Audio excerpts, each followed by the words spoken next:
समस्त मुस्लिम समाज उपलेटा द्वारा पहलगामમાં થયેલ આતંકી હુમલામાં માર્યા ગયેલ દિવંગત આત્માને શ્રદ્ધાંજલિ અર્પણ કરી સમસ્ત મુસ્લિમ સમાજ ઉપલેટાએ સખત શબ્દોમાં વિરોધ પ્રદર્શન કરેલ।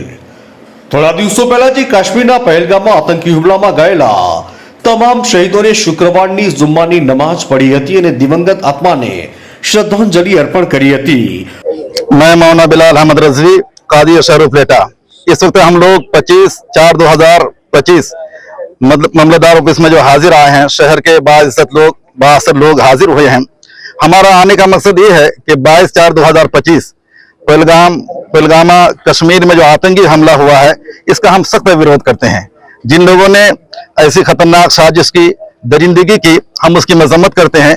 हिंदुस्तान की हुकूमत से अपील करते हैं कि ऐसे लोगों पे सख्त से सख्त सजाएं दी जाए, इनके साथ कार्रवाई किया जाए, जेल के सलाखों में बंद किया जाए। और हम लोग चूंकि हिंदुस्तान से मोहब्बत करते हैं, पैगंबर आज़म सल्लल्लाहु तआला अलैहि वसल्लम ने हुब्बुल वतन निस्फुल ईमान, वतन से मोहब्बत आधा ईमान कहा है, ईमान का हिस्सा कहा है।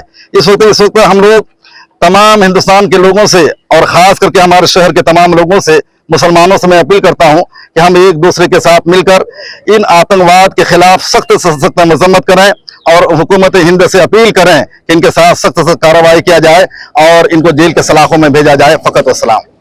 ઉપલેટાની તમામ મસ્જિદોમાં દુઆઓ કરી હતી। દેશમાં ભાઈચારો બની રહે તે માટે મૌન રેલી દ્વારા હાથમાં કાળી પટ્ટી ધારણ કરી આ આતંકવાદી હુમલાને વખોડવામાં આવ્યો। અધમ કૃત્યને કોઈ પણ રીતે સાંખી શકાય નહીં અને આવા અસામાજિક તત્વોને કોઈ ધર્મ લાગુ પડતો નથી, જેથી દોષિતોને ડામવા માટે રાષ્ટ્રહિત માટે સરકાર દ્વારા આકરા પગલાં લેવામાં આવે અને સમસ્ત મુસ્લિમ સમાજ ઉપલેટા આ ઘટનાને સખત રીતે વખોડી કાઢી આતંકવાદને નેસ્ત નાબૂદ કરવા માટે તાત્કાલિક પગલાં લેવા માટે ઉપલેટા મામલતદારને ઉપલેટા મુસ્લિમ સમાજના ભાઈઓ આવેદનપત્ર પાઠવવામાં આવ્યું હતું।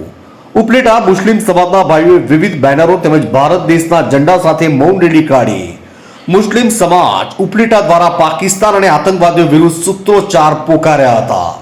ઉપલેટાથી અમારા પ્રતિનિધિનો રિપોર્ટ।